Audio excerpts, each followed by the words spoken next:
I got the Silvel diesel heater off Amazon. Got it on sale for about 90 bucks. This is all the stock stuff, the vent, cold air intake there, and then the exhaust right here. Got a different cord. Try to put the link in the description as well.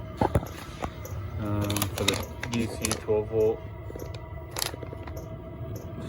This is, I guess, the company on Amazon, I guess, whatever. Screws on there. Got a river mobile power station.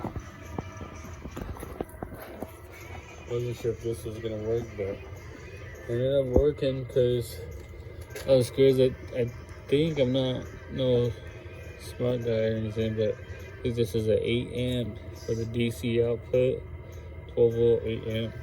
I've seen people saying that it needs 10 or more, but this one works pretty good so far for the hour and 10 minutes it's been going. And you have the same battery if you're worried about it. It seems to be working okay. It's been 5 to 10 amps roughly. Yeah, doing pretty good.